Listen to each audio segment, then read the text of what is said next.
Bueno, vamos a ir dando inicio. Muy buenas tardes para todos.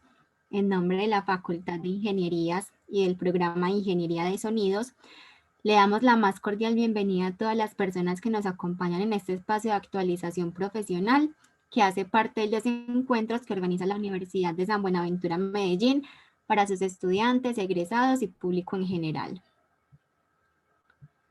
Solicito amablemente mantener silenciados sus micrófonos mientras se lleva a cabo el desarrollo de la charla para evitar interferencias.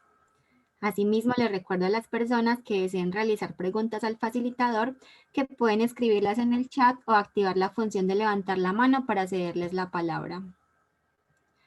Para dar inicio a este espacio, le cedo la palabra entonces al ingeniero de sonido Mateo Yepes, quien nos estará acompañando con el desarrollo de la charla Programación de audio en tiempo real. Bienvenido, Mateo, tienes la palabra. Hola, bueno, muchas gracias, Caterine. Bueno, no, primero que todo, pues muy buenas tardes a todos y a todas las que nos acompañan. Bueno, pues yo creo que voy a empezar por aquí compartiendo eh, esta presentación. Listo. Bueno, pues primero me presento un poco, de pronto para quienes no me conocen. Bueno, mi nombre es Mateo Yepes, yo soy egresado de el programa de Ingeniería de Sonido de la Facultad de Ingenierías de la Universidad de San Buenaventura, Medellín. Y esta charla entonces es procesamiento de audio en tiempo real o programación de audio en tiempo real. Bueno, es, digamos, un poco hacia lo mismo, ¿cierto? Está enfocado hacia lo mismo. Y bueno, primero que todo, pues yo quisiera agradecer mucho la asistencia de todos en este momento porque pues es, digamos, es lo que mantiene vivos estos espacios. Y eso nos sirve para, desde la universidad, nosotros poderles dar contexto, ya sea a los estudiantes, a los egresados o a las personas que asisten desde instituciones externas. Y también nos permite entonces mantener un contacto. Entonces creo que es muy importante que se mantengan este tipo de participaciones, este espacios y bueno, se los agradezco mucho. Cuando pues, me llamaron para dictar esta charla, lo que me dijeron fue, bueno, es una charla hacia egresados.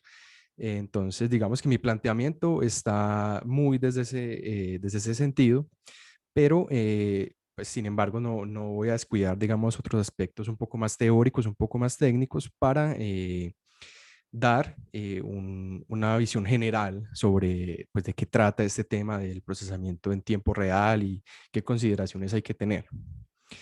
Y, sin embargo, pues van a ver que hay muchos, van a ver algunos ítems que están pues enfocados hacia cómo se está manejando en este momento en el programa este tema y proyectos y las temáticas que se manejan. Y algo importante que sí quisiera aclarar y es que realmente no pretendo hacer un taller porque pues realmente necesitaríamos de mucho más tiempo y necesitaríamos de eh, una cantidad de sesiones para poder establecer pues como unos fundamentos teóricos. Sin embargo, al final de la charla pues daré algunas recomendaciones, algunos recursos para quienes deseen ahondar un poco más en el tema y puedan pues tener un aprendizaje más profundo. Bueno, un poco el contenido de la charla va a ser el siguiente. Primero, entonces empezaremos por qué, ¿cierto? De dónde nace este tema del procesamiento de audio en tiempo real desde el punto de vista de programa, de cómo se busca integrar y, por supuesto, pues también cómo se relaciona con, digamos, la enseñanza del DSP normalmente y también, bueno, de dónde sabe, o cuál es su objetivo dentro de la industria también un poco. Eh, Después estaremos hablando un poco de los retos. Aquí es donde pues tendremos como un poco más el contenido teórico y es de, bueno, desde el punto de vista de alguien con formación de ingeniero de sonido, de alguien que de pronto no es muy afín a otras áreas, ¿qué retos se afrontan si se encuentra una persona que busque meterse pues en estos temas? Después veremos entonces en el programa cómo se ha ido trabajando en estos últimos años todo este campo. Después veremos entonces hacia dónde apunta en este momento los cambios tecnológicos de procesamiento de señales en tiempo real. Y por último, entonces, pues les mostraré los recursos.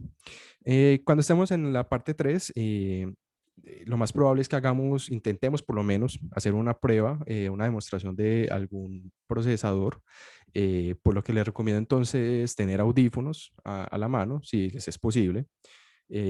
Bueno, igual lo intentaremos, no, con estas plataformas nada es seguro realmente, con estas plataformas puede que funcione, puede que no, esperemos que sí funcione. Eh, y bueno, comencemos entonces. El primero entonces es, bueno, ¿por qué? ¿Por qué se termina hablando de este tema o por qué se termina ahondando en este tema?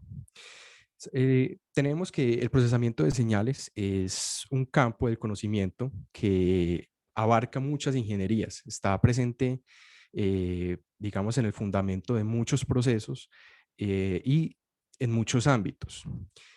Y el tema es que pues uno puede hacer una separación entre el procesamiento de señales no en tiempo real y el procesamiento de señales en tiempo real. A veces al procesamiento de señales no en tiempo real se le conoce pues con el anglicismo de offline, que pues es válido, es perfectamente válido. Eh, y claro, entonces muchas veces cuando uno se empieza a meter en estos campos del procesamiento de señales, cuando uno se empieza a, a untar de cómo procesar, cómo generar, cómo analizar señales, uno siempre va a estar inclinado hacia querer llevar esto a un caso real, que un caso real es, pues lo más común es, ¿cierto? Un DAO con un plugin o un sistema embebido de un sistema electrónico y se encuentra que hay una cantidad de dificultades y de pronto hay una cantidad de incógnitas que no permiten entonces que uno logre hacer esa transición de manera adecuada. Y entonces de ahí es donde nace pues como esta duda de, bueno, si yo quiero realmente hacer un procesador o aplicar esa teoría que viene de la madre pues que es de procesamiento de señales y quiero hacer un procesador que funcione de verdad bien, que funcione de manera comparable con lo que yo día a día me encuentro, ¿cómo lo puedo hacer? Aquí, desde el punto de vista del programa, digamos que pues antes de yo terminar mi carrera, mi pregrado, me interesé mucho en ese tema. Digamos que eso fue como un amor al final de la carrera que encontré y mientras más encontraba, más me iba gustando y entonces pues empecé a hacer como un estudio formal sobre las particularidades que tiene este tema del procesamiento en tiempo real.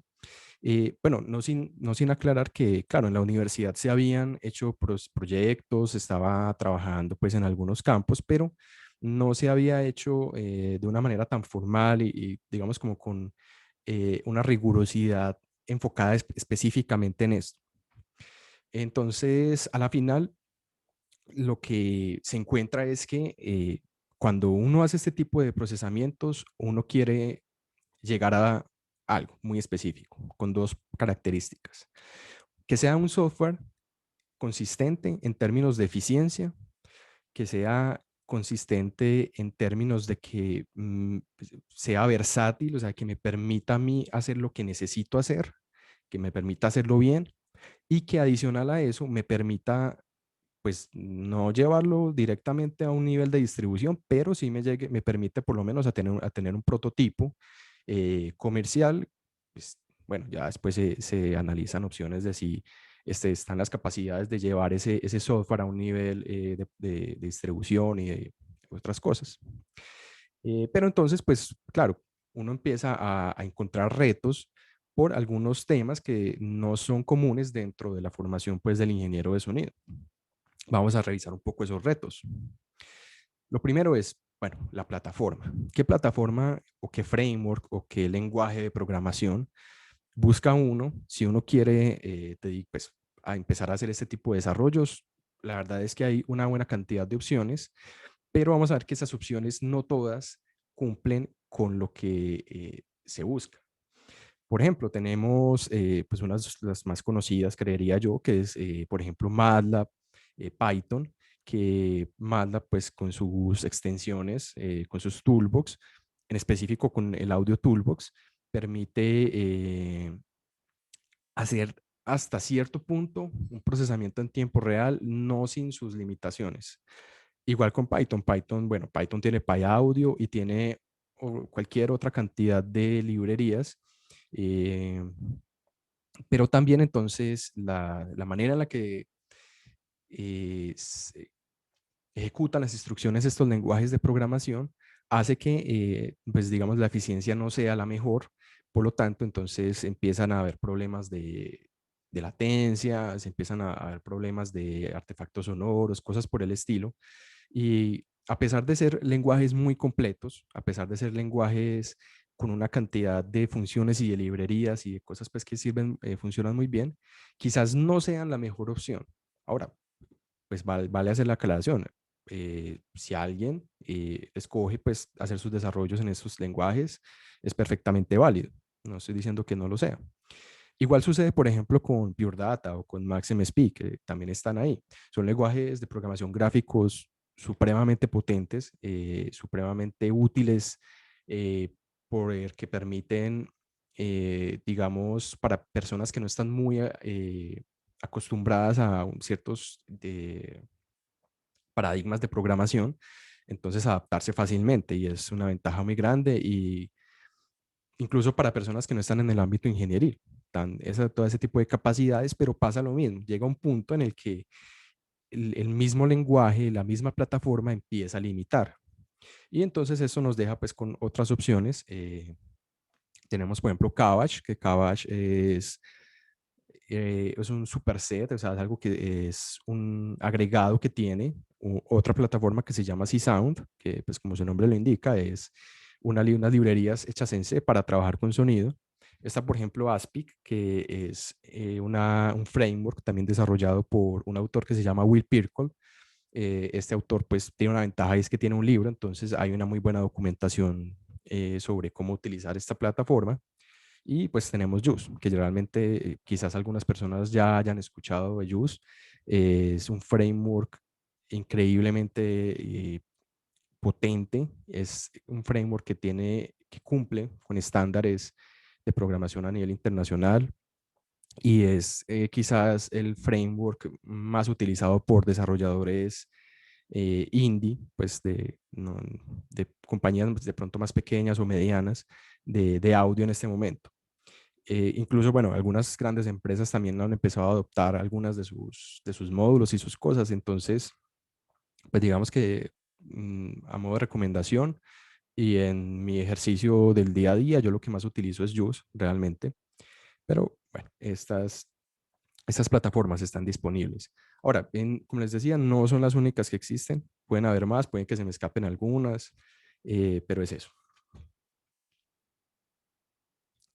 Cuando uno entonces escoge una plataforma, por ejemplo Juice, por ejemplo Aspic, uno se encuentra que pues en su formación como ingeniero de sonido, eh, no porque no se quiera dar y no porque digamos que haga falta dentro del currículo, sino porque pues, realmente es algo que se escapa al núcleo de lo que se busca como de un ingeniero de sonido, pues uno se encuentra que es un campo que es muy multidisciplinar, a pesar de que pues, las múltiples disciplinas hagan parte de la misma ingeniería.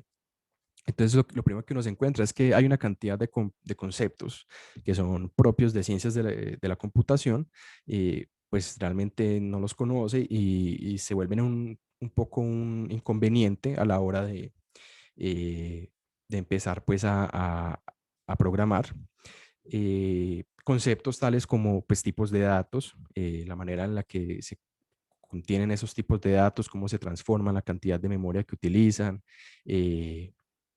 todas estas cosas, cómo funciona un sistema operativo, cómo se comunica el sistema operativo con la tarjeta de sonido, o incluso, pues, si vamos a un nivel más bajo, cómo se comunica un microcontrolador con el sistema operativo y cosas por el estilo.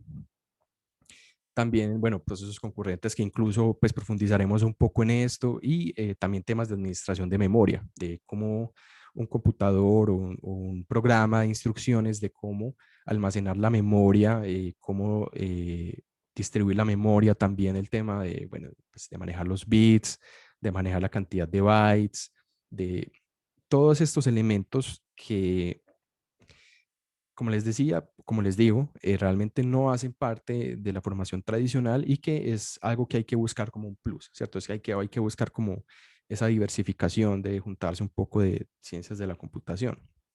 Y en ese mismo orden de ideas, en esa misma rama, pues vamos a encontrar que pues lo más probable es que uno termine programando en un lenguaje de bajo nivel. Los plataformas o los frameworks más potentes que vimos, que son JUice, Aspic y Cabbage, por lo menos, que los que les mostré ahí, todos están en C, bueno, JUice y Aspic en C++, Cabbage en C, y eso también entonces implica un golpe fuerte, o sea, también es un impacto encontrarse que uno tiene que aprender pues nuevos paradigmas, nuevas técnicas de programación, entonces, bueno, que entender la programación funcional, aprender el tipado estático, aprender buenas prácticas de programación, entonces cómo hacer que tu programa sea más eficiente, porque muchas veces cuando uno está haciendo sus algoritmos de procesamiento de señales, uno no se centra en que el algoritmo sea eficiente o que las instrucciones sean eficientes, sino que, pues, que el programa funcione y te dé el resultado. En este caso, esta es un ámbito muy diferente donde sí importa cada una de esas decisiones que uno toma para precisamente evitar ese tipo de problemas. Bueno, algo que es pues muy común en programación, pero que quizás no se toca tanto es el tema de programación orientada a objetos y también el tema de administración de memoria, lo que es pues los punteros, su creación y su destrucción, que digamos que ese tema es bastante, pues digamos, dentro de la comunidad como que genera cierta resistencia, la gente le tiene como un poco de temor, pero finalmente ese tema de administración de memoria eh, es lo que hace que estos lenguajes sean tan eficientes. Cuando yo hablo de esta administración de memoria, quiere decir lo siguiente: cuando uno crea una variable, pues realmente cualquier tipo de variable, en un lenguaje de un nivel más alto, uno no se preocupa porque ese lenguaje, más bien porque esa variable, eh, pues las instrucciones que uno le da, entonces reserven una dirección de memoria, después de que se reserva, entonces se asignen esas direcciones de memoria, esos valores en memoria, y que cuando esa variable ya no se va a necesitar más, entonces que se elimine, que se libere ese espacio en memoria. Estos lenguajes de más bajo nivel se caracterizan mucho por eso. Entonces, si uno desea crear un vector, si uno desea crear una matriz, uno es el encargado, uno tiene esa labor de decir, bueno, necesito reservar tantos bytes de memoria, necesito ubicar tantos valores enteros, tantos valores flotantes, se van a utilizar en este punto y se van a eliminar en este punto. Es este tipo de cosas pues, que hacen parte del aprendizaje.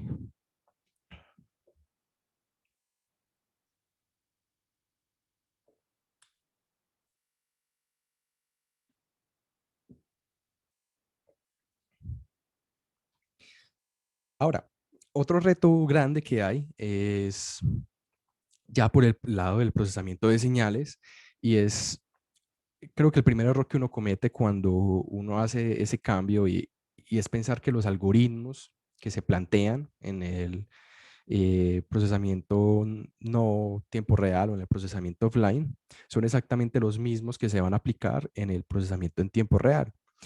Quizás para algunos procesos sí es el caso, pero para muchos otros no es así. En especial porque la manera en la que se conciben los datos que se van a procesar cambia. Cuando se tiene los algoritmos offline, pues uno tiene una señal que tiene un inicio, que tiene un fin, que tiene una cantidad de muestras, que pues, se puede contar, se puede mover libremente en las muestras, y eso pues genera muchas comodidades. Cuando se está trabajando en tiempo real, pues se debe pensar un flujo de datos constante, un flujo de datos indeterminado, porque no se sabe en qué momento puede ingresar la señal y en qué momento puede terminar. Y eso entonces hace que el paradigma de diseño de esos algoritmos deba de adaptarse.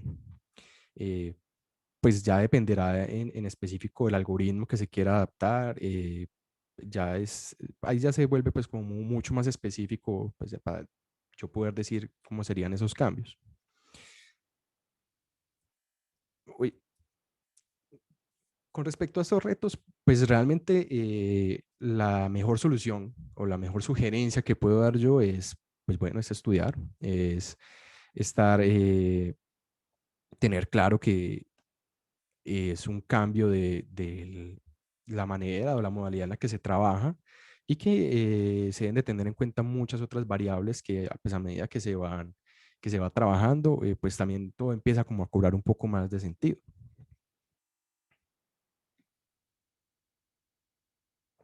Ahora vamos a mirar pues algunas otras particularidades que hacen parte también del reto del aprendizaje del tiempo real. Pues sí, lo primero que puedo decir es que el tiempo real realmente no existe, ¿cierto? Estamos ahí. Pero no, realmente es una frase un poco exagerada, pero para que el tiempo real existiese, o sea, el tiempo real teórico existiese, pues debería ser muestra a muestra, debería ser que la tarjeta de sonido capturase una muestra, hiciera la conversión análoga a digital, esa muestra se procesara e inmediatamente pues saliera. Los procesadores de hoy en día no son capaces de alcanzar esas velocidades, aunque hay algunos que pues alcanzan una cantidad de muestras muy baja, eh, pero por lo general pues digamos que el enfoque que le estoy dando yo en este momento a este tema es que se está trabajando en un computador. Y los computadores, digamos, no están optimizados para hacer ese tipo de trabajos. Los computadores van a recibir, o los centrales de procesamiento de los computadores van a recibir es un flujo de datos eh, a altas velocidades, pero pues necesitan tener un tiempo para poder procesarlas. Entonces, el tiempo real no existe. Para que el tiempo real, entre comillas, pueda existir, se debe entonces de tener o de tratar de buscar ganar un poco de tiempo para que se puedan hacer esos procesos. Y entonces aquí es donde se introduce este concepto del buffer, que el buffer, bueno, quizás sea una palabra muy conocida por todos. Este concepto de buffer entonces es este espacio de memoria intermedio donde se pueden almacenar pues, los datos. Eh, claro, entonces vamos a tener que esa cantidad de muestras que tenga el buffer es el tiempo que yo estoy comprando para poder seguir con ese flujo. Por lo tanto, y aquí es a donde viene, a donde está enfocado todo este tema de la eficiencia, si yo quisiera, pues, conservar mi flujo de datos y conservar mi procesamiento tal cual, entonces yo no puedo exceder el tiempo de procesamiento que me permite tener el buffer. Por ejemplo, voy a dar valores arbitrarios. Si un buffer tiene una cantidad X de muestras que equivalen a 5 milisegundos, entonces el procesamiento de ese mismo buffer no puede ser mayor a 5 milisegundos. Ya vamos a ver por qué. Pero entonces se introduce este concepto de buffer que es muy importante y es la manera en la que uno empieza o es la manera en la que se van a entender el flujo de datos que está entrando.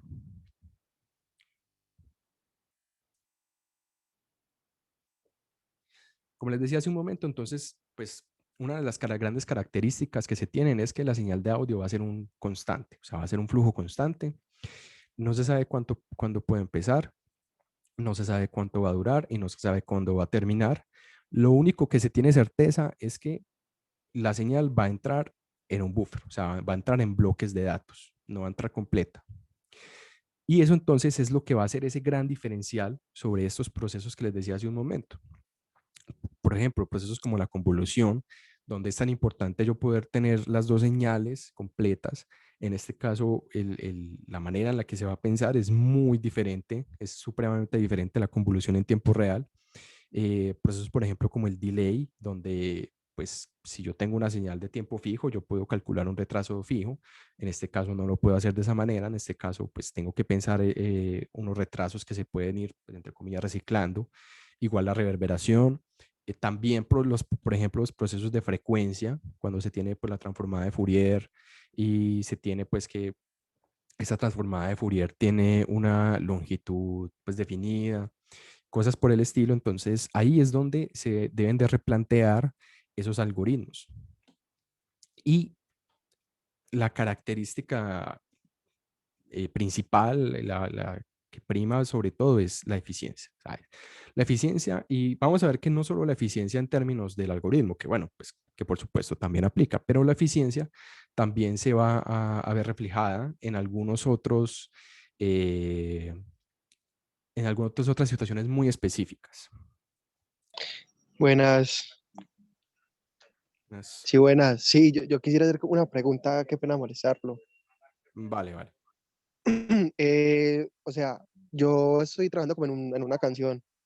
Esas páginas de masterización que hay en internet que uno pues paga como una mensualidad, eso pues será como un algoritmo. Eso realmente sí funciona.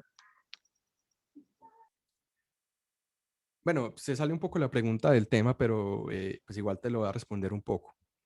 Mira, la página que yo conozco realmente es Lander, ¿cierto? L&R y estas páginas se basan en inteligencia artificial. Es más, esa página está desarrollada por una persona muy estudiosa del campo que se llama Joshua Rice, que también ha trabajado mucho en tiempo real. Y él, pues precisamente tiene un énfasis muy fuerte en aprendizaje de máquina. Entonces, esas páginas lo que hacen es que te van a recibir, o ellos, realmente ellas internamente se entrenan con una cantidad de canciones pues, definidas por géneros y esa masterización se realiza basado pues como en las características del entrenamiento que tuvieron. Entonces, pues realmente si funciona o no, depende de donde lo quieras analizar. Si funciona a un nivel técnico, yo te podría decir que sí, porque pues se están recreando esas características y si funciona a un nivel artístico, conceptual, pues bueno, eso ya sí será un tema pues mucho más subjetivo. Listo.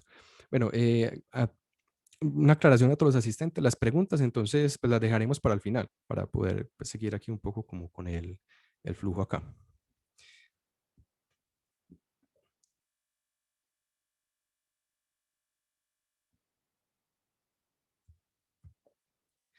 Listo. Resulta entonces que aquí la última característica que le pongo es la salida de audio no va a esperar a nada. ¿A qué me refiero con eso? Esta grafiquita que vemos acá, tenemos entonces una flechita que entra, una flechita que sale. Esta flecha que entra, entonces, lo que está representando es un tiempo, o sea, es el tiempo que tiene, o el instante de tiempo eh, en el cual la tarjeta de sonido tiene sus datos y se los pasa al buffer para que los procese. Y la otra flechita, que es la de salida, entonces, es ese otro instante de tiempo en el que la tarjeta de sonido dice, bueno, ya reproduje los datos que tenía y entonces eh, voy a reproducirlos. O sea, ya reproduje los que tenía antes, necesito los nuevos para para seguir reproduciendo, para pues, tener este flujo continuo. Por lo tanto, los tiempos en los que aparecen estos eventos van a ser fijos. Por lo tanto, este bloque que ven aquí abajo, que es este bloque amarillo, pues no va a tener, no se puede salir de estos tiempos que están dados. Esto es el tiempo que se puede tardar ese procesamiento de ese buffer. ¿Qué pasa? Entonces, bueno, yo sigo cumpliendo la regla, tengo el momento en el que ingresan los datos, tengo mi tiempo para procesar los datos, o sea, la tarjeta lo recoge, pero ¿qué pasa? Por alguna razón, me demoré más tiempo procesando estos datos. Entonces, eh, pues la tarjeta no va a esperar a que estén listos. La tarjeta va a reproducir lo que tenga. Y ahí es cuando se empiezan a generar todos estos fenómenos, pues que pasa mucho de estos glitches, estos clics en Pro Tools, pues que sucede bastante. eh, que sucede bastante, pues que sale la advertencia que dice, bueno, no, no, la capacidad de procesamiento o se desbordó el buffer, algo así, un mensaje así, y se detiene la ejecución. Bueno, Pro Tools la detiene.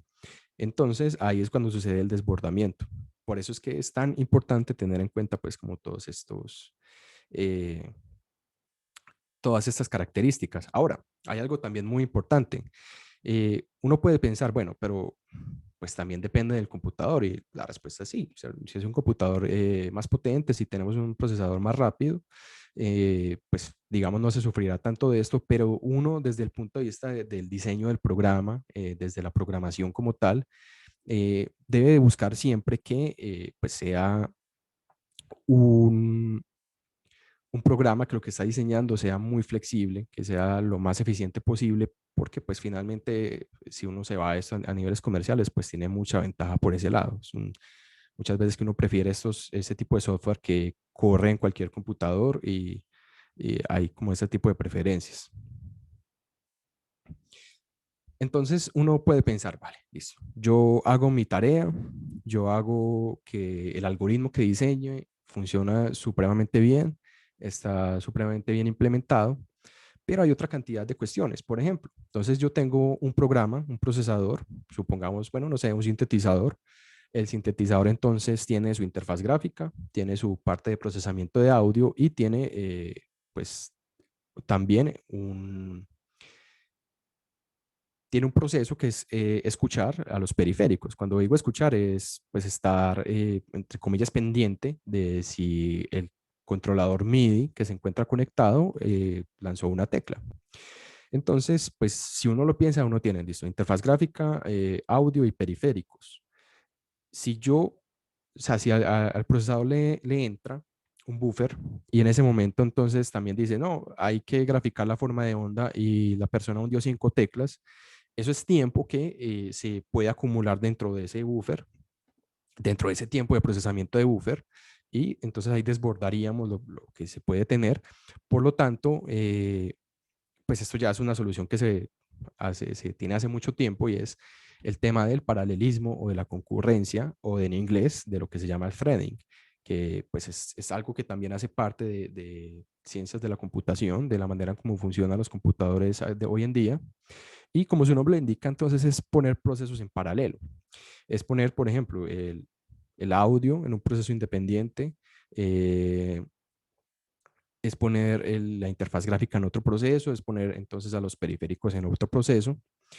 Y esto pues soluciona de manera efectiva ese problema de la cantidad de elementos en paralelo que pueden estar ocurriendo. Sin embargo, no, pues nada es perfecto y pueden ocurrir una cantidad de situaciones. Por ejemplo, yo estoy haciendo un proceso, el más básico, y es hacer una ganancia sobre una señal. Hacer una ganancia sobre una señal es tener una variable que multiplique la amplitud de las muestras, es escalar las muestras por una cantidad, y bueno, esa es la ganancia. Entonces yo tengo esa variable, y esa variable, digamos, está actuando en el proceso o en el hilo de audio, y a su vez hay un elemento de interfaz gráfica que hay un elemento de interfaz gráfica que también controla esa variable. Entonces tenemos que el hilo de audio está leyendo la variable, está multiplicando esa variable por el buffer, y el hilo de interfaz gráfica tiene otra variable que es el slider o el knob, como se quiera entender. Y puede ser entonces que mientras que se está multiplicando esa variable por el buffer, el usuario, pues que es algo que puede suceder muy fácilmente, el usuario entonces va a cambiar el slider, el knob, y esto entonces va a causar lo que se llama una condición de carrera. ¿Por qué? Pues, ¿quién llega primero a leer esa dirección de memoria? ¿Quién llega primero a modificar esa ganancia? Si el hilo de audio o el hilo de interfaz gráfica, que es un poco pues como la imagencita que está ahí. Pues en un mundo ideal uno no tendría eso, uno tendría que cada hilo tiene sus propias variables y no se meten una con la otra, pero uno pues en los casos reales va a tener que, pues muchas veces está todo está como todo este amalgama, como todo ese sistema de variables intercomunicándose. Claro, esto tiene soluciones, pero pues las mismas soluciones incluso pueden generar más problemas. Entonces, ¿cuál sería la solución para esto? Decir, bueno, eh, siempre se le da prioridad al hilo de audio, por lo que pues ya les he comentado. Y lo que se va a hacer entonces es que se puede hacer, más bien, que se bloquee ese hilo. Entonces, que cuando esa variable acceda a hacer esa multiplicación, entonces no permita que ningún otro hilo acceda también pues a ese proceso. Pero entonces eso pues puede traer problemas, porque ¿qué pasa si el que bloquea el acceso a esa variable es el hilo de interfaz gráfica? Pues ahí tendríamos, ahí estaríamos violando la ley de oro, y es que no podemos hacer que, no podemos bloquear el hilo de audio. O sea, no podemos hacer que los procesos que están en el hilo de audio, en el procesamiento de audio, esperen.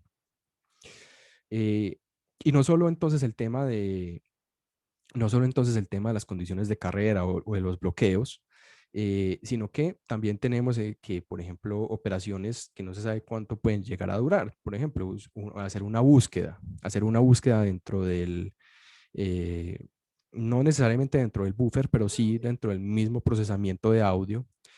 Utilizar ciclos while, pues que no se sepa cuándo pueden terminar. Utilizar las funciones recurrentes que pueden llegar a pues, consumir muchos recursos, y mucho menos entonces actualizaciones de interfaz gráfica, que muchas veces esto también pasa cuando uno quiere, por ejemplo, eh, graficar pues que la forma de onda, o graficar que el espectro de la señal. Hay que tener ahí mucho cuidado en la manera como se comparte esa información, porque pues se puede llegar fácilmente a condiciones de carrera. Y también incluso el tema de crear objetos de manera dinámica puede generar bloqueo. Y esto hace referencia a la manera en la que se manejan las estructuras de datos. Por ejemplo, vectores, por ejemplo, matrices. Uno está muy acostumbrado a que en lenguajes como Python, o a que en lenguajes como MATLAB, eh, uno cree, por ejemplo, un vector vacío, y que este vector entonces se le empiecen a dar más posiciones, se le empieza a dar mayor tamaño a la medida en que se va haciendo la ejecución.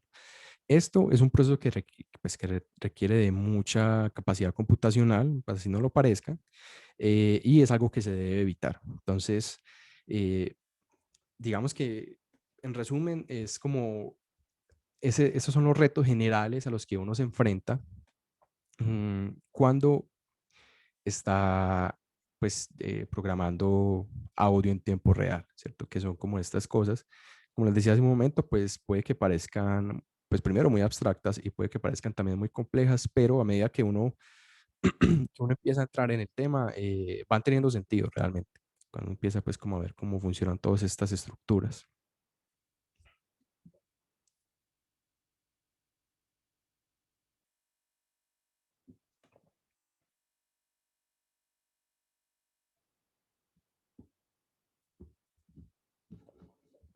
Vamos entonces a ver un poco en el programa cómo se ha dado este tema, cómo se ha aplicado pues esta línea nueva de procesamiento de audio en tiempo real.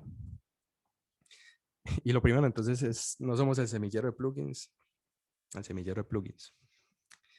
Resulta que yo empecé a trabajar como docente en la universidad más o menos 2017, y en 2018 algunos estudiantes manifestaron pues mucho interés en el tema. Por razones contractuales yo no tenía pues cómo formar un semillero eh, pues constituido legalmente dentro de la universidad, pero entonces a lo que se apeló fue a hacer un grupo de estudio en el que pues se podía eh, estudiar el tema, donde yo les podía compartir un poco del tema a los estudiantes. Y bueno, estuvo así durante muchos años, fue avanzando mucho el grupo de estudio, pues se le dio el nombre de el semillero de plugins, pero a mí realmente nunca yo no estuve realmente de acuerdo con ese nombre porque me parecía que limitaba mucho el alcance de lo que se puede hacer. Realmente lo que se hace, lo que se estudia, se puede aplicar en muchos otros ámbitos, no solo los plugins, a pesar de que ese es un campo supremamente interesante, supremamente amplio. Pero también pues están los sistemas embebidos, están también los standalone dentro de los mismos computadores. Ya es como buscar las particularidades de cada plataforma y adaptarse a ellas, pues teniendo en cuenta pues como estos principios que les decía.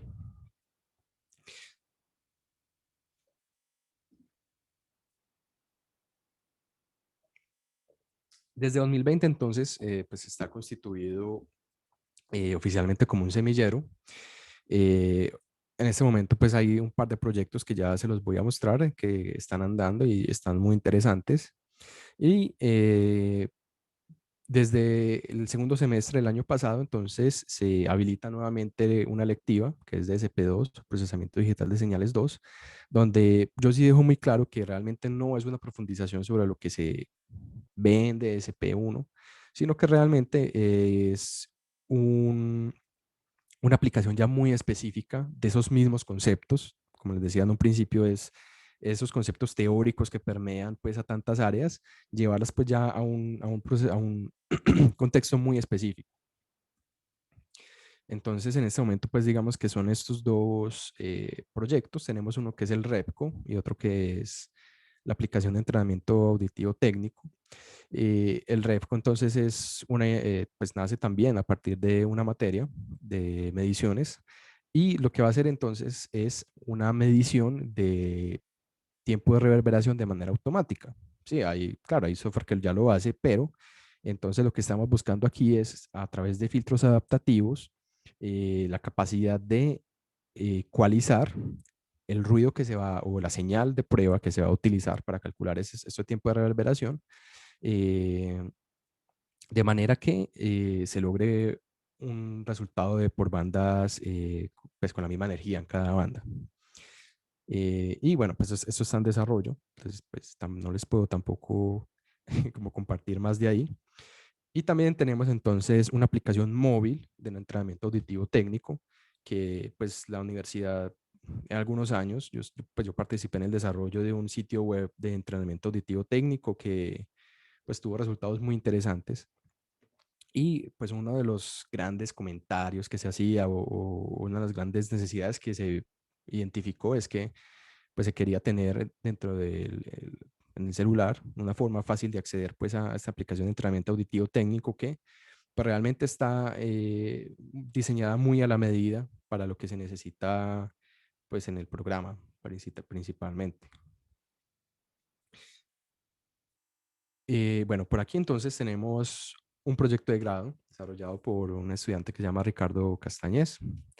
Eh, es bastante interesante lo que se plantea aquí. Es un plugin para hacer una conversión de un 5.1 a un binaural estéreo. Claro, se tiene siempre el inconveniente de que uno pues desea trabajar en una mezcla de 5.1, pero pues obviamente necesitas tu sistema 5.1, la interfaz que lo soporte, necesitas el espacio. Entonces pensando en que se pudiera ser más, que se pueda acceder fácilmente a una mezcla en 5.1 desde un sistema de audífonos, un sistema de reproducción tipo Psodis.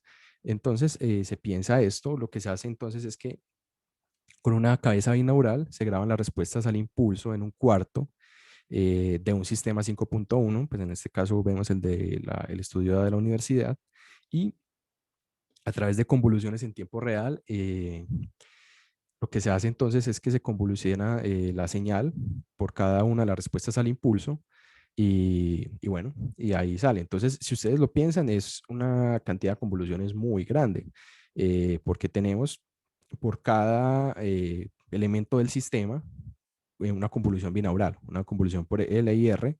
Por lo tanto, se están hablando de 12 convoluciones simultáneas en tiempo real y adicional a eso, entonces, claro, entra una cantidad de elementos pues adicionales que digamos, no se contemplan en el alcance de este proyecto, pero por ejemplo, la respuesta en frecuencia de los altavoces, la respuesta en frecuencia del espacio, la respuesta en frecuencia de la cabeza binaural y la respuesta en frecuencia de los audífonos. Entonces, pues, digamos, dentro de del alcance de este proyecto, se contempló utilizar respuestas al impulso de filtros inversos para audífonos para pues, normalizar esa respuesta en frecuencia y por lo menos contrarrestar algunas de estas. A pesar pues de, digamos, las falencias o de los puntos que no se cubre dentro de este plugin, me parece que el resultado es muy interesante. Vamos a ver si ahorita es posible compartirles pues un poco el resultado. Vale, aquí tenemos otro proyecto. Este lo desarrolló otro estudiante que se llama Emanuel Tavares. Y pues es un medidor basado en la ITU 1770, es un medidor eh, de sonoridad, de loudness, pero que tiene una particularidad y es que permite a la persona normalizar con respecto a la señal que se está midiendo. Es eso, entonces yo puedo decir, bueno, quiero normalizar, pero basado en toda esta medición de loudness, o sea, en decibeles LUFS, y yo, entonces se coloca el umbral y se prende el normalizador y la señal sale pues como ese punto de sonoridad que, pues claro, pues, puede ser una herramienta también bastante útil. Mm, tenemos por aquí otro proyecto que, pues, digamos que fue la continuación del proyecto de Manuel. Eh, este proyecto fue desarrollado por Edwin Galvis y por David Flores. Ellos lo que hicieron entonces fue llevar este sistema de normalización. Ya se llevó un sistema embebido, en este caso pues una Raspberry, que bueno, es un funcionamiento interesante porque la idea entonces es tomar la señal directamente del televisor, o era pues, la idea era tomar la señal directamente del televisor y llevarla entonces a este procesamiento para que saliera normalizada bajo el estándar ITU 1770. Por ejemplo, en la anécdota importante que quedó en este proyecto es que el algoritmo se probaba en Python en el computador inicialmente y funcionaba muy bien, pero cuando se corría en la Raspberry se quedaba. O sea, no hubo forma de hacer que ese procesamiento fuera más eficiente. Finalmente, pues se optó por pasar a JUICE y pues ahí funcionó muy bien. Bueno, esos son pues algunos ejemplos que hay al respecto. Eh, ¿Qué viene entonces dentro del programa o qué se está proyectado? Entonces es diversificar, o sea, es empezar a explorar nuevos caminos, empezar a ver, bueno, en aplicaciones móviles, en sistemas embebidos, en chips directamente ya de DSP, integrar enfocarnos en campos muy específicos como pues, es el Machine Learning, que tiene unos retos muy interesantes. También integrarlo por ejemplo, con sistemas de beamforming o de trazado de rayos y estas situaciones. Y bueno, no, y seguir sacando proyectos de investigación, pues a seguir haciendo bastante énfasis. Entonces, pues si me permiten en este momento, yo lo que haré es que voy a organizar aquí para compartirles, para mostrarles alguno de estos proyectos y esperemos, bueno, que Zoom nos permita escuchar bien.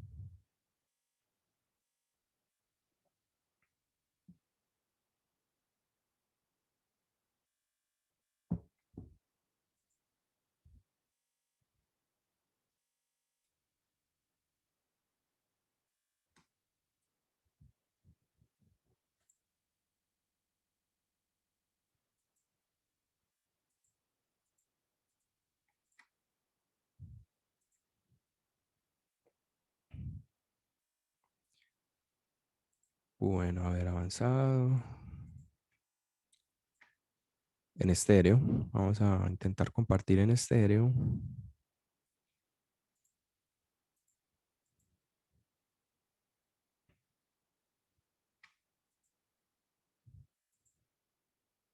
Listo.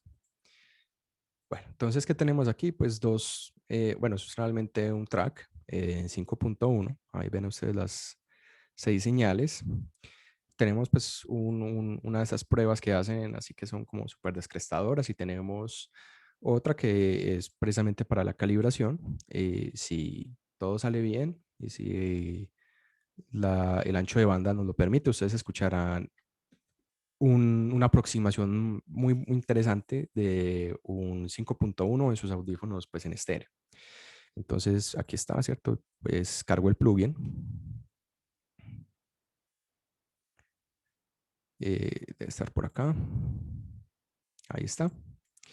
Entonces, lo interesante del plugin es que no está ligado a un grupo de respuestas al impulso, sino que uno puede pues cargarlas y trabajar con ellas. Entonces, básicamente realmente lo que da el plugin es el kernel de convolución. Entonces, bueno, vamos a tenerlo por acá.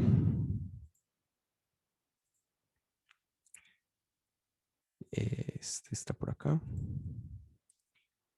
Y tenemos este que es el estudio de la universidad. Tenemos, bueno, pues un control de ganancia, algo muy simple. Y pues aquí está, por si se desea reproducir entonces en audífonos, o por si se desea reproducir en un sistema que pues, se llama Opsodis, que algunos conocerán. Y se puede entonces cargar una compensación para audífonos de lo que les decía, un filtro inverso que permitan hacer una normalización una regularización más bien de esa respuesta en frecuencia de los audífonos.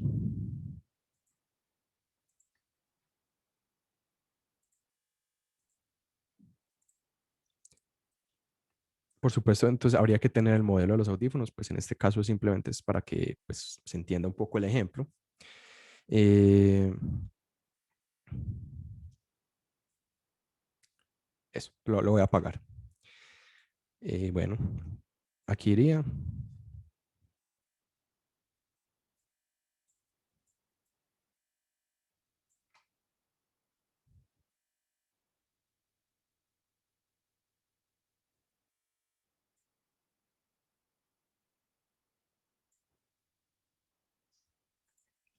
No sé, vamos a, ahorita me contarán si se escuchó. Vamos a escuchar la prueba. Esta lo que hace es que va por cada canal de manera independiente y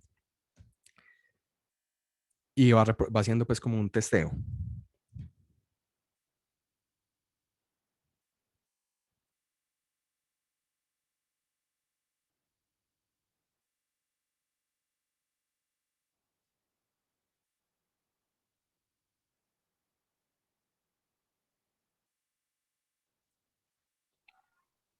Mateo, ¿qué tal? Creo que no está sonando nada. No está sonando absolutamente nada. No, Listo, no, bueno. pues yo no escucho por mí. Vale, no hay problema. Vamos a mirar acá. Ah, bueno, yo creo que es que lo tenía apagado, claro. Listo.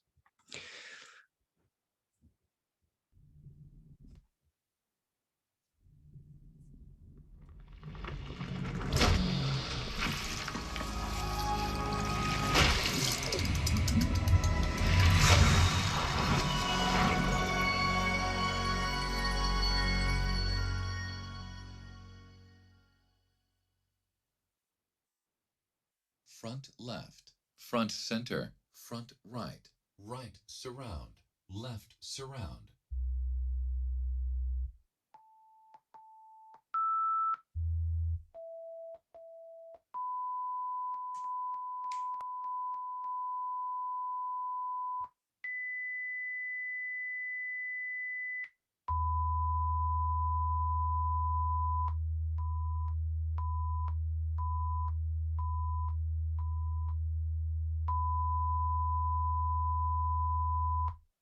You've been listening to the Fraunhofer HEAAC audio codec, operating at a bitrate of 160 kilobits per second for 5.1 channels. Bueno, no sé, si quieren ahí pueden poner el comentario de si se escuchó o no se escuchó, si funcionó aquí el zoom en estéreo.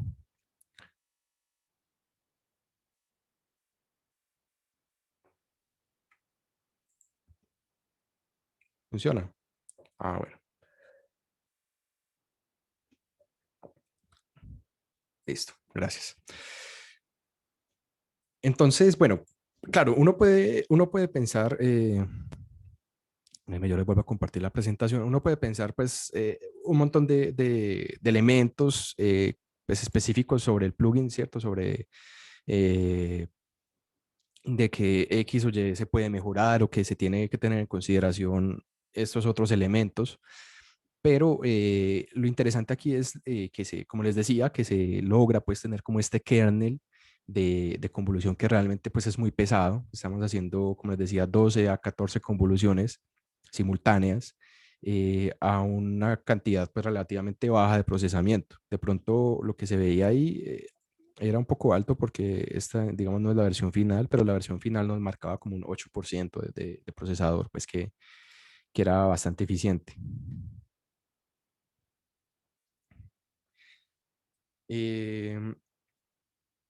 Bueno, ahora, el futuro. ¿Hacia dónde apunta este tema del procesamiento en tiempo real? ¿A dónde va a llegar o cómo se puede ver? Pues realmente, miren, hay muchos enfoques. Hay muchos enfoques que uno puede tomar pues, para entender cómo está avanzando esta tecnología. Se puede ver desde el punto de vista del hardware, se puede ver desde el punto de vista de, bueno, de nuevos sistemas, pero digamos que siguiendo un poco la temática de la charla, pues centrémonos un poco más como o centrémonos realmente en el desarrollo de, de aplicaciones para escritorio y volvemos nuevamente a, pues a la compañía realmente que hace Juice, que están planteando, ellos están bastante locos, están planteando un nuevo lenguaje de programación que se llama Soul. Ahorita les mostraré pues como un ejemplo, unos ejemplos que tienen ellos en su página. Pues válgase la aclaración, realmente esto es algo que todavía está en desarrollo, todavía está como en sus primeros pasitos, pero para mí, como dicen ellos, es el futuro. Es el futuro en términos de accesibilidad. Para mí, o sea, por lo menos desde mi punto de vista, de que las personas que no tienen todo este trasfondo que les hablé en un principio de estos conceptos de ciencias de la computación, estos conceptos de programación más avanzados, puedan acceder a un sistema de programación. Y no cualquiera, porque ustedes dirán, bueno, pues Pure Data tiene esas características, Max tiene esas características, pero lo interesante de Soul es que mantiene esta filosofía que les estoy diciendo desde un principio, que es esa capacidad de tener procesamiento muy eficiente, tener muy baja latencia y ser muy flexible en términos de en qué se va a aplicar. ¿Cómo tiene esta gente pensado Soul? Es básicamente, hagan de cuenta que ellos eh, plantean un host, una especie de DAO, se puede entender de esa manera, donde se cargan patch, muy similar a como se entiende Pure Data. Y dentro entonces de ese patch uno ya hace la programación que necesita y la puede ir compilando. Tiene enfoques muy interesantes porque esa programación que se va a hacer en ese patch es exclusivamente de procesamiento de señales. O sea, ahí no hay que preocuparse por el tema de lectura de archivos, de sistema operativo, de interacción con redes, nada de esas cosas. Netamente el tema de señales. Incluso, pues es muy interesante porque lo están haciendo de cierta manera modular, entonces puede tener su propia interfaz gráfica, puede también tener también puede enlazarse con interfaces gráficas hechas en JavaScript, por ejemplo, que es algo que me parece bien interesante. Y de hecho, entonces ellos es que lo tienen pensado muy bien.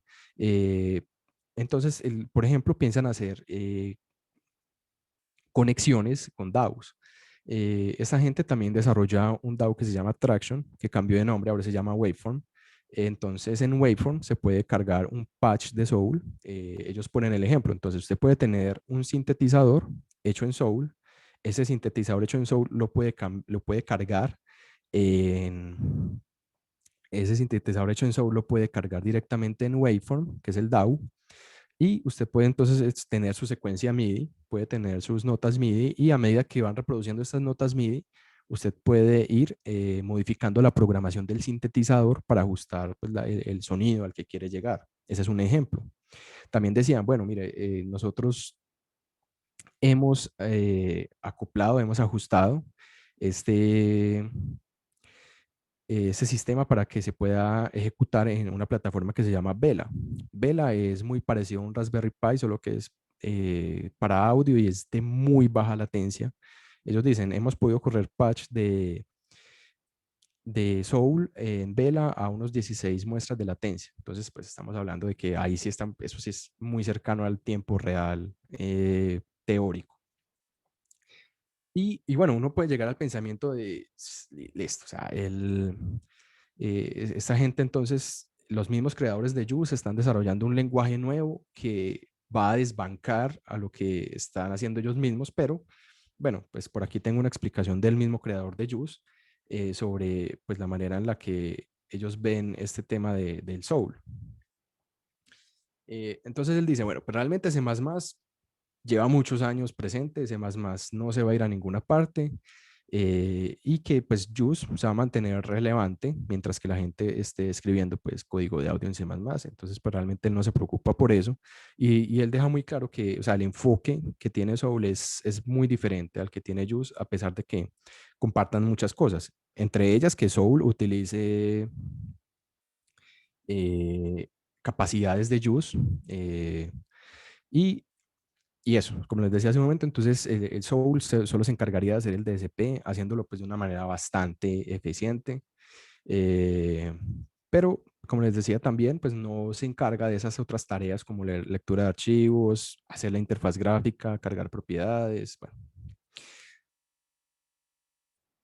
También el enfoque de ellos es, o sea, entienden muy bien la manera en la que se mueve toda esta industria del desarrollo y todas estas cuestiones, porque entonces él dice, bueno, la idea de escribir estos plugins nativos en C++, o sea, de escribir estos programas en C++, ya es un paradigma que pues tiende a desaparecer y que ellos han visto, o sea, ellos han observado las demás industrias pues del desarrollo y de los chips, cómo han avanzado y muchas de estas industrias se han movido a utilizar lenguajes de más alto nivel. Entonces, pues ellos dicen que en ese sentido, pues este es el nuevo lenguaje que plantea. Va a ser bastante exitoso. Entonces, y también, y para concluir, él llega y dice, bueno, pues a menos de que en unos 10 años haya una cantidad muy grande de gente apoyando a Soul, pues el lenguaje que va a tomar el desarrollo de audio sería JavaScript y eso sería terrible. Eso. Y miren que pues, realmente no lo digo yo. Entonces vamos a mirar Soul porque ellos lo tienen montado en una página para que fijen lo chévere que es. Entonces, bueno, vamos a hacer el mismo proceso. Entonces voy a cerrar por acá.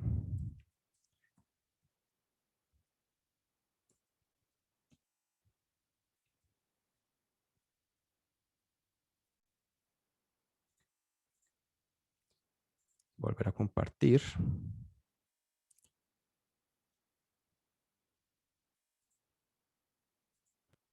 Listo. La página entonces es soul.dev. Ustedes van a encontrar ahí, van a encontrar el loguito, todo. Eso, ¿cierto? Entonces menos CPU, por lo tanto menos consumo de potencia y menos latencia. Es algo muy, muy interesante. Y dicen, bueno, usted puede acceder directamente al GitHub de Soul y puede obtener pues todos los binarios y puede ejecutarlos o lo puede correr en el explorador.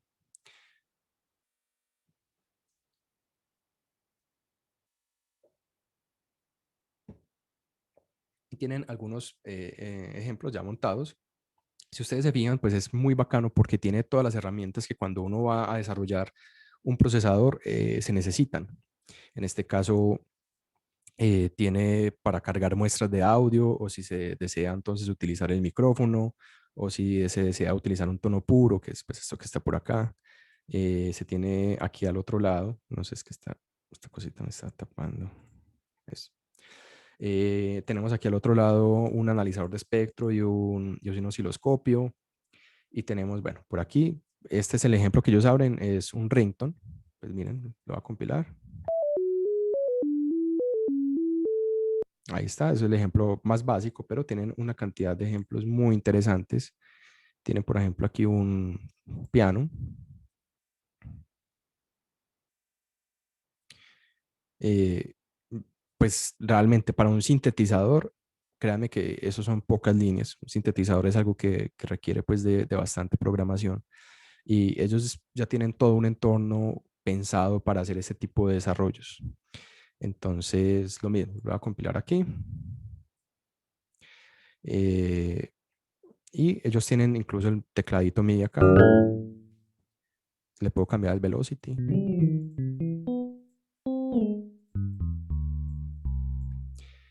Tienen ejemplos también muy interesantes como puedo tener aquí una reverb o un delay.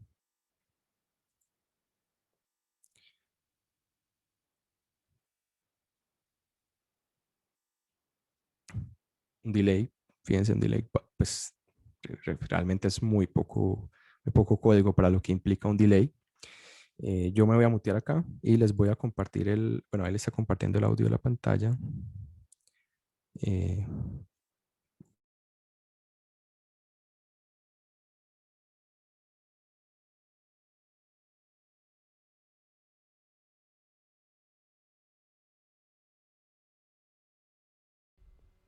listo.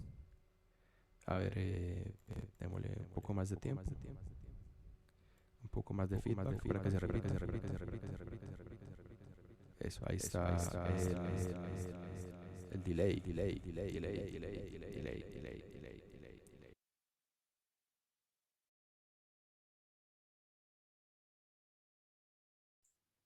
Bueno, entonces, pues realmente cuando uno se refiere al futuro, pues para mí es algo así, es algo muy por este estilo, en especial porque ellos lo piensan, como les digo, con esa capacidad de adaptarse pues a muchos entornos como sistemas embebidos o incluso sistemas móviles, y que realmente es mucho más amigable que el C++ tradicional, aunque en palabras pues del mismo creador, pues C++ por ahora no se va a mover para ningún lado.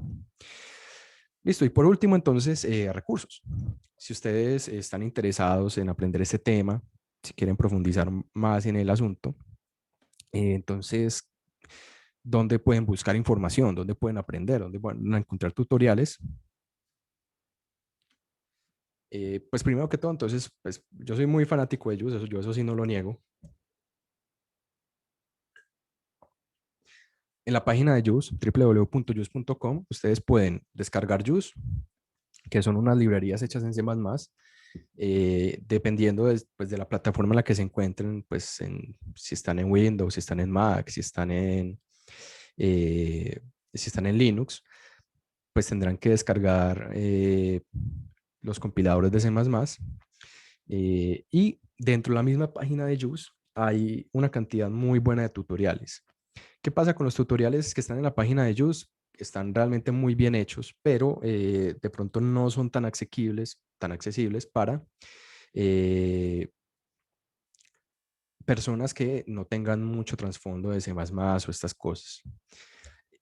Hay una persona, pues hay alguien que tiene un canal de YouTube que se llama The Audio Programmer, así lo encuentran tal cual. Él es asociado a JUICE, realmente él es asociado a JUICE, pero entonces él tiene una cantidad de videos grandísima donde se va paso a paso y explicando cada uno de los elementos de la programación y ha hecho una cantidad de procesadores, ha hecho, o sea, lo que ustedes busquen, ha hecho sintetizadores, delays, ganancias, de todo tipo de cosas que sirven para aprender realmente. Bueno, otro recurso pues puede ser el Soul, que Soul, pues a pesar de que está todavía está todavía pues en desarrollo y está construyéndose, pues puede ser una buena plataforma. ¿Cuál es la desventaja con Soul? Que no tiene tanta documentación, realmente no tiene documentación, es muy poco, hay unos cuantos videos con el Audio Programmer, pero realmente no se encuentra mucho, entonces ahí sería pues como un poco más de ensayo y error. Y por último, entonces, el Audio Developer Conference, que son conferencias que se hacen anuales, que las organiza también JUICE, y que realmente no, o sea, no se dedican a hablar únicamente de JUICE, sino que hablan de todos los campos del procesamiento de señales, de audio, e incluso pues también abordan un poco el tema de los negocios, de estas grandes compañías, cómo manejan X o Y aspectos. Entonces vale mucho la pena pegar una miradita. Hay algunos que son muy introductorias, que dan una muy buena visión de cómo acceder a este mundo. Y bueno, pues también unos libros, yo soy supremamente ñoño con los libros. Eh, Hay tres libros que yo creo que son fundamentales. Este que es de Audio Programming Book, que tiene pues, los conceptos explicados desde un inicio. Está, bueno, está el Designing Audio Effects Plugins in C++, que es de Will Pirkle. Es un libro muy completo, supremamente completo. Este señor, bueno, tiene una ventaja y es que él tiene su propio framework, que es el que les mostraba en un principio, que es el ASPIC. Y realmente, pues también puede ser muy introductorio porque si ustedes descargan ese framework, pueden trabajar a la par en la que trabaja el libro, entonces también pueden irse muy guiados. Y este libro del Deudo Solster, eh, DAFX, que es Digital Audio Effects, que te explica muy bien, digamos, desde el punto de vista de SP, todos estos efectos y esa teoría. Y bueno, eso es lo que les traía hoy. Entonces, bueno, vamos a resolver dudas los que tengan. Si no, entonces así quedaría. Bueno, entonces a partir de este momento abrimos el espacio de preguntas. Las personas que deseen hacerlas directamente por el chat pueden escribirlas o también alzar la manito para cederles la palabra.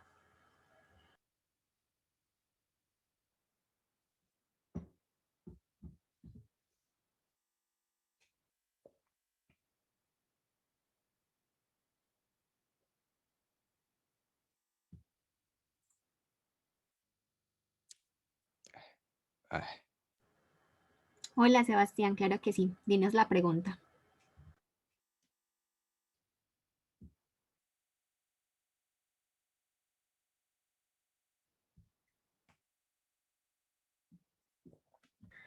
Bueno, Sebastián pregunta, ¿conoces cómo funciona el tema comercial indie con el desarrollo de plugins?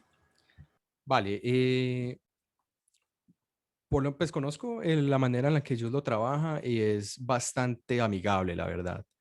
Juice te deja utilizar toda su librería de manera gratuita para empresas indie, para empresas pues establecidas como indie, eh, hasta que tengas como una ganancia de, creo que son $3,000, algo así, 3,000 o $5,000. O sea, es un margen de ganancia muy amplio, un margen de ganancia que vos puedes tenerlo y fácilmente ya puedes pagar una licencia más pro, realmente. Eh, y es eso. Ahora, hay una cantidad de retos pues, que también se enfrenta uno si ya quiere acceder pues, como a este tema de empezar a publicar, aunque hay algo muy reciente y es que Pace, la empresa que desarrolla todo el sistema de seguridad para Pro Tools con el iLok y todo eso, compró a Juice el año pasado. Y todo el tema de seguridad se hizo mucho más simple. Entonces ya hay módulos de seguridad dentro de Juice. eh, hay módulos de seguridad dentro de Juice que permiten entonces aplicar pues todo esto de manera más simple. Obviamente pues teniendo como acceso a un servidor y a un generador de llaves. Pero entonces sí, en ese sentido pues me parece que es fácil por lo menos acceder a las licencias. Bueno, y Sebastián complementa la pregunta diciendo, y adicionalmente, ¿conoces gente desarrollando comercialmente en este momento en Colombia? No, o sea, que esté, digamos, por lo menos en una etapa en la que hayan lanzado plugins que yo conozca, no. Posiblemente sí, quizás sí haya. Pues o sea, de hecho yo estoy en un proceso, pero o sea, todavía no ha salido, digamos, comercialmente.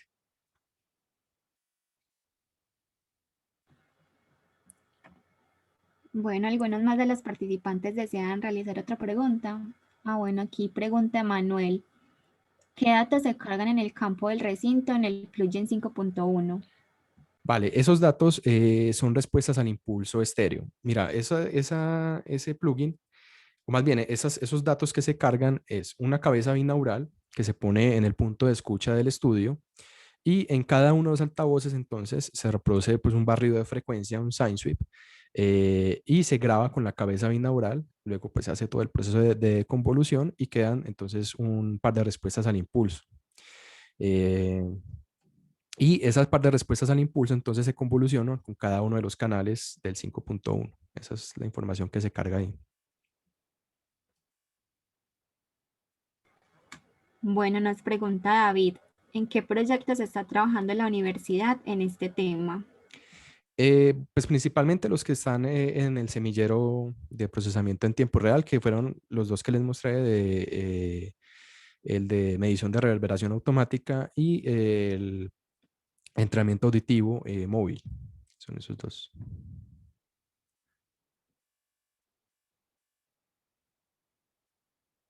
Bueno, David pregunta, ¿dónde puedo estudiar y especializarme en ello? Vale, maestrías. Hay dos maestrías. Las dos quedan en Inglaterra, la verdad es que son maestrías pues bastante costosas. Hay una que es en la Universidad de York. En la Universidad de York es de pronto una maestría más general. eh, Vamos para Inglaterra, ojalá, con una beca de pronto de Colfuturo sería posible.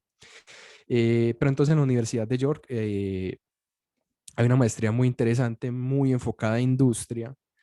Y hay otra, bueno, en Pompo Fabra, pero Pompo Fabra realmente no es tan tirado a tiempo real. En Pompo Fabra bueno, es una muy tesa, una muy buena que es eh, la de tecnología musical, creo que se llama.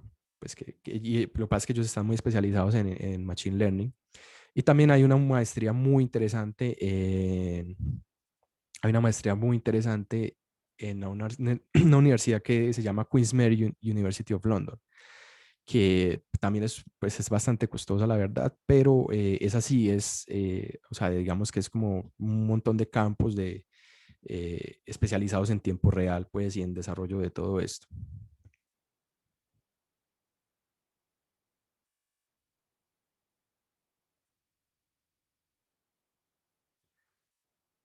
Vale.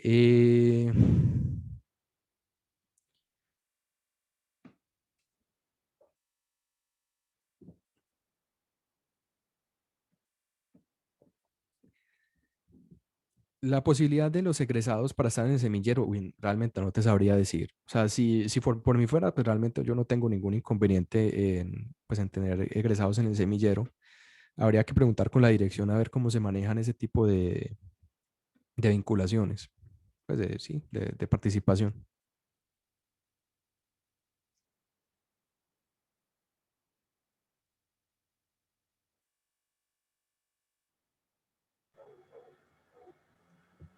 Bueno, ¿alguien tiene otra pregunta?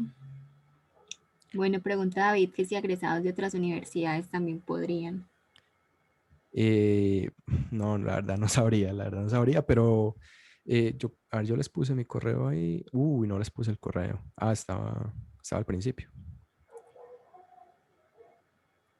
Miren, ahí está mi correo, sí, por si me desean contactar, yo estaré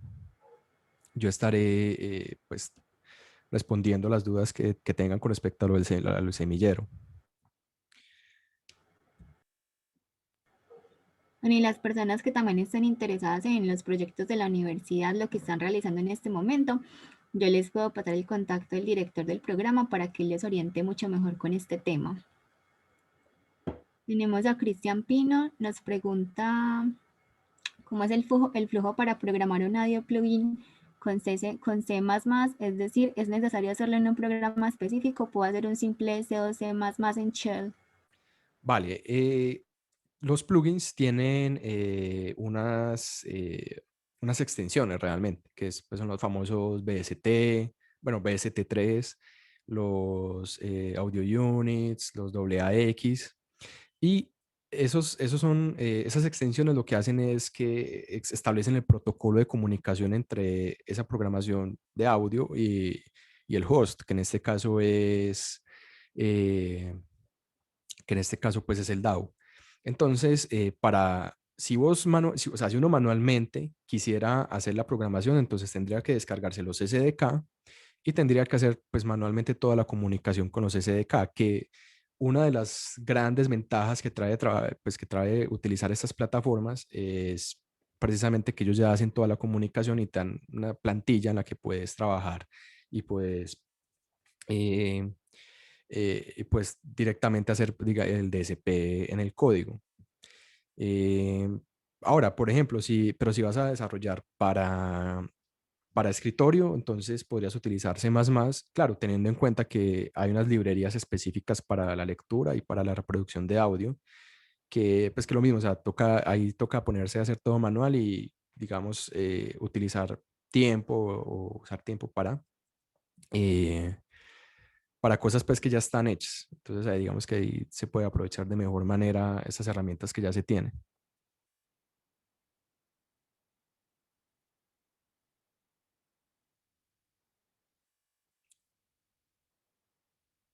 Vale, ¿algún compilador en específico? El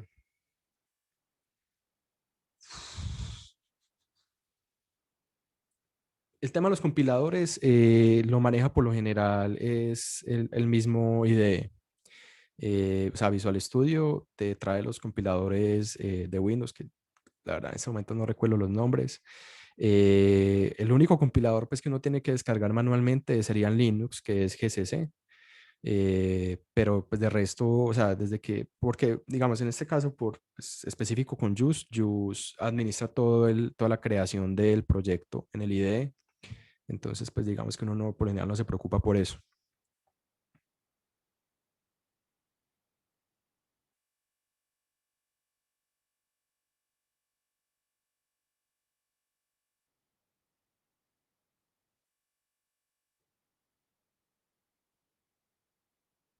Vale, con gusto.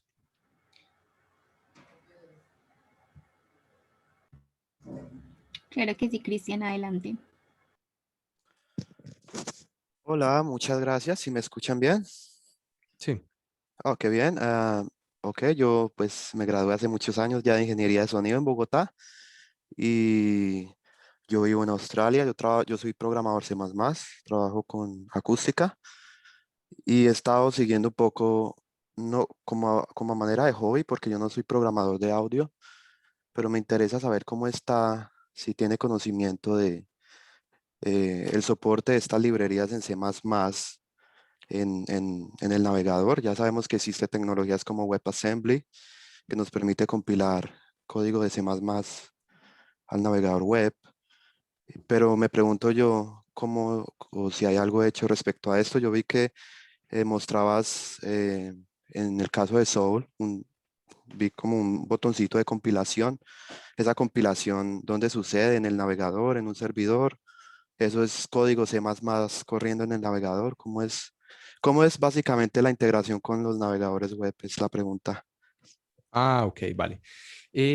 Sí, a ver, específicamente con JUICE, directamente o sea, la librería como tal no trae una integración para web.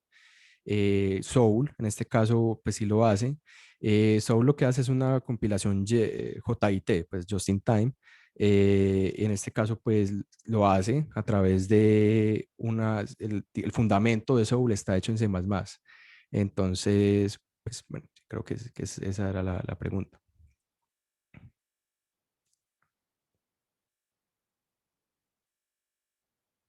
Gracias. Vale, con gusto.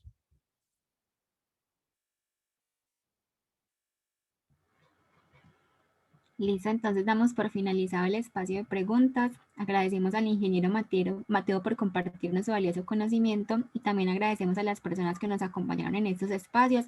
La facultad también ha diseñado otros espacios para ustedes, entonces los invitamos a estar atentos a las redes sociales y a los canales de comunicación y los esperamos en los próximos encuentros. Feliz noche y gracias a todos. Con mucho gusto. Con gusto.